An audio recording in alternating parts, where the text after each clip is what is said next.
Sometimes there are big changes you can make that can save a bunch of time all at once. For example, packing your lunch the night before so that you don't feel rushed in the morning. And then there are little changes that you can make that save you tiny bits of time that end up creating a cumulative effect that saves a bunch of time in the long run. And that's what we're going to talk about today. Hello, my time crunch teachers, and welcome to the show. This is your team teacher, Marielle Derizier, here to help you optimize your teaching, technology, and time management. I want to take a moment to thank all of you who subscribe to the podcast or are just listening right now. I really appreciate it. I appreciate the time you give to listening and to emailing or contributing your ideas. And I also really appreciate your patience. For those of you who have been teaching in the classroom like I have, you know it's been a very bad cold and flu season, and I just kept getting sick over and over again. And just when I thought I was getting better and was ready to record a new podcast episode, I would get sick again. And I just refused to listen to myself being super congested. And so I figured you wouldn't want to hear that either. So I hopefully, knock on wood, am all better and will be able to get to my episodes a little more consistently. But thank you so much for your time and patience. Today, we are talking about the hidden features in Google Chrome that will increase your productivity and make your life just so much easier, because nothing is worse than wasting time navigating through some clunky tech issue while you're trying to teach or manage your classroom. So my tips today will focus on Google's web browser, Chrome, but many of them work in other web browsers like Safari. I'm just going to focus on Chrome today, since many schools use Chromebooks with Google for Education services. First up is Bookmarks folders. If you open the same links or websites every day, whether they're for your LMS taking attendance, or maybe there's certain videos you show every morning from YouTube. I know many of us use Google Slides for our morning messages. If you open those same things every day, your email, of course, you need to be using Bookmarks folders. Now, I'm guessing that you have a few important websites already bookmarked in your web browser bar. And there are probably those things I talked about, like attendance, or maybe things used for online lesson planning. But it is so much nicer to be able to open those things with one click of a button instead of having to click all of them or search for them.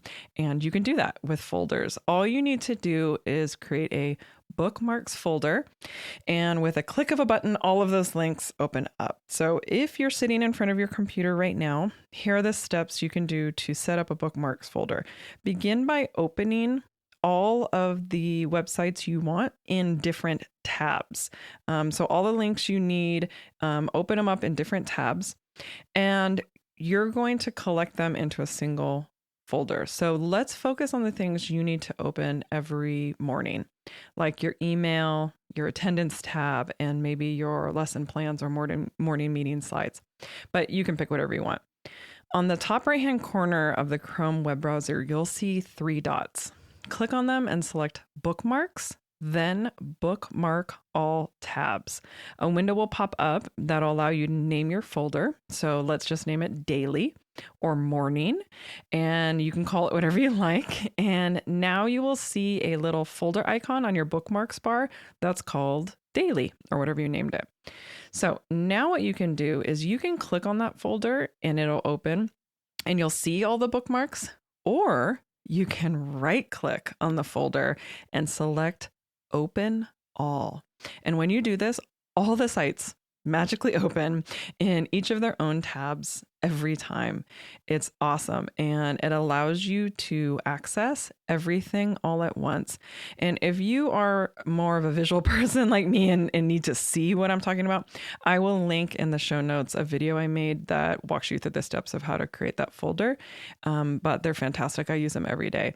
And the wonderful part is you can add, delete, or edit any of the individual sites in this folder whenever you want. So it can be customized to your needs. I have one that's sort of my daily or morning folder.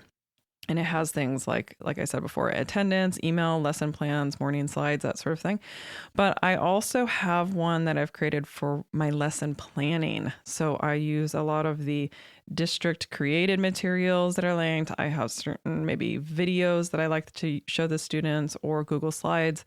And I access those every single time I'm lesson planning because I use them as reference. And so I actually have a bookmarks folder that's just for lesson planning, but you can create folders for whatever you want.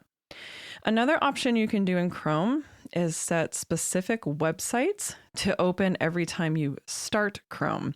But I slightly prefer the bookmarks folder option because I like having multiple folders for those different situations and being able to open them when I want to. But for example, like I said, you could do your daily folder, you can have your lesson planning one, you can put things in it like your school calendar or whatnot, and you don't have to hunt around to find all of those sites. But if you're the type of person that rather just have specific tabs open every single time you open Chrome, you can do that as well by setting the default browser to open that way. The next thing I'm going to talk about, a next feature, is creating a icon-only bookmarks bar.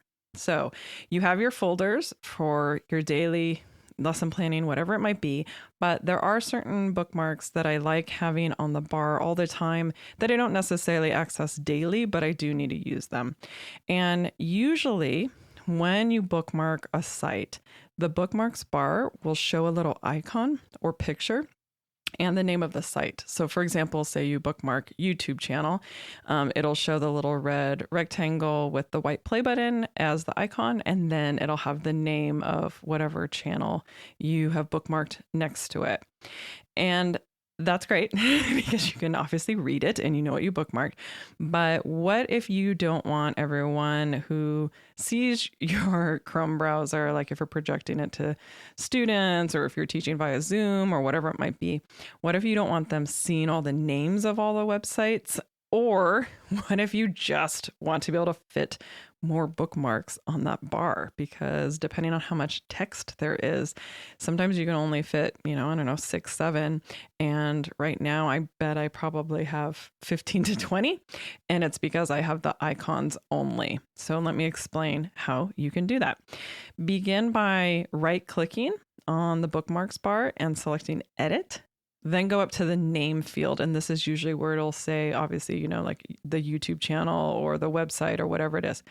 Select the text, highlight it, and just delete it. So just completely remove the text.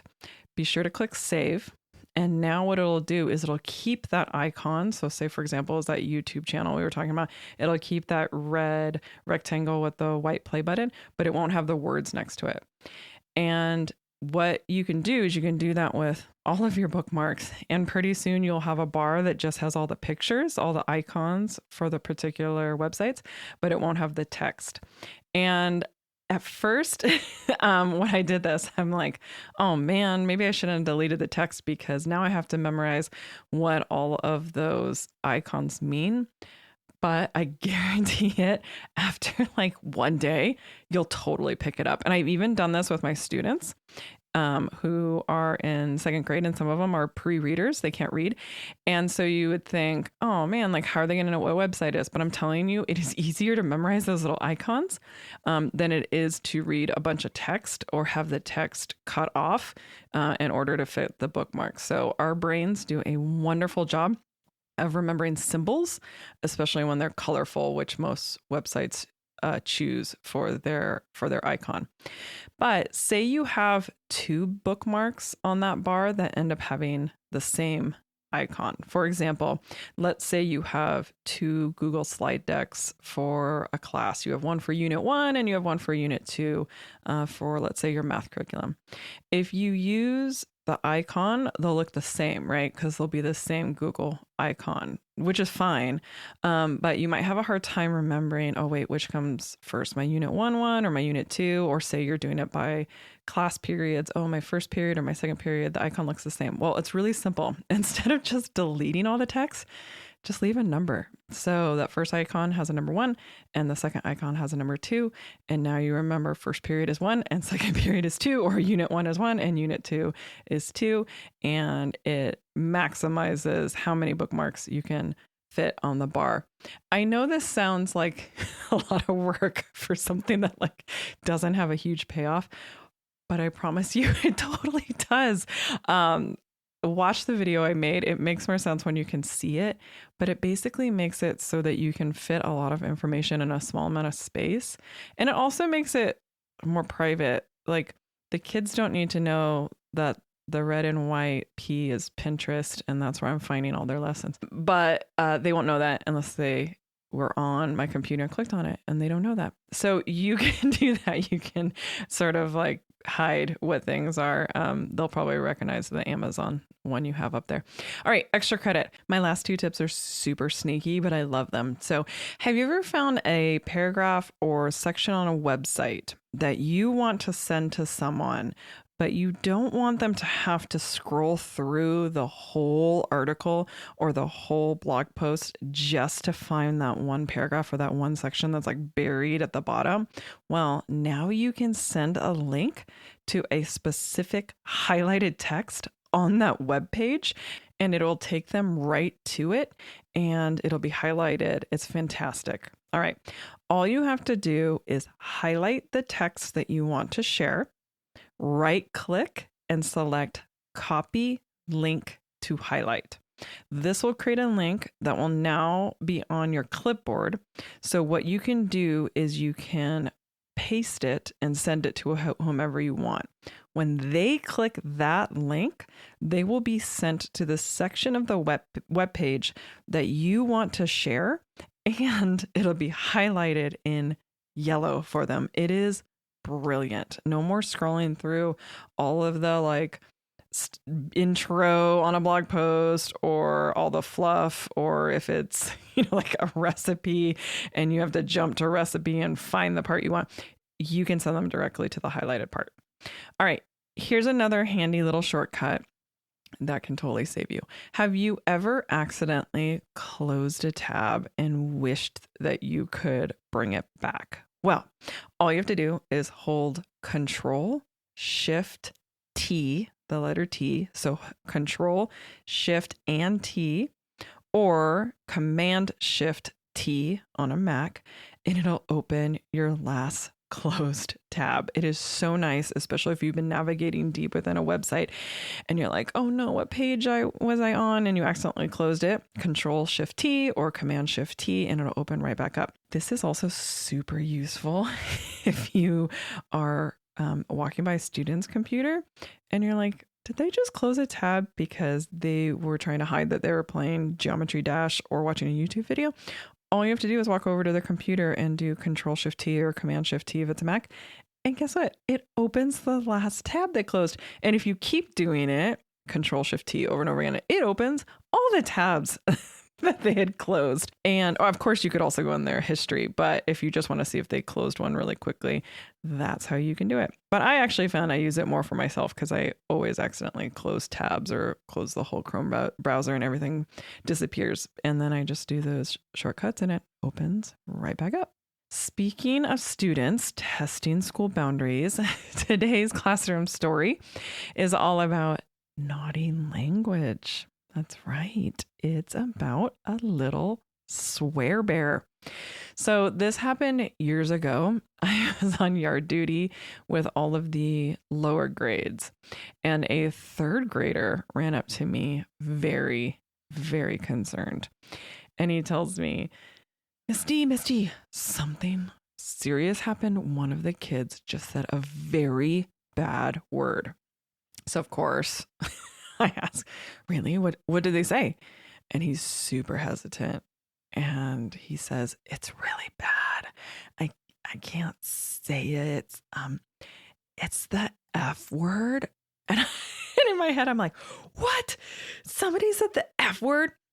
I mean, this is a third grader, right? And he's like, yeah, someone called somebody the F word. And so I'm thinking, I can't believe some little third grader just said the F word. Like, that's insane. And I'm like marching over and I'm ready to like lay down some facts and get some kid busted. And in a moment of beautiful kismet, I think to stop and ask the kid, hold up, little dude, when you say F word, what do you mean? And he's appalled, like appalled. He has to tell me. And so he gets really close and he whispers,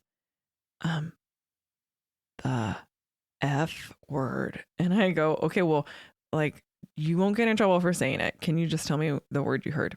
And this little angel, he tells me the word he heard was fat. Okay. He goes, they called him fat.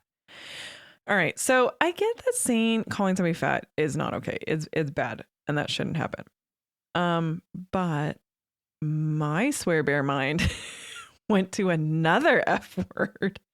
So this kid gets an A+, not only for phonics, because he did great on that, but also in modesty.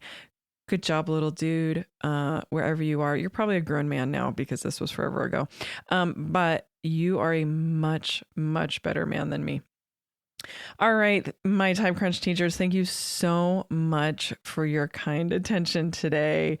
Until next time, teachers, bye for now.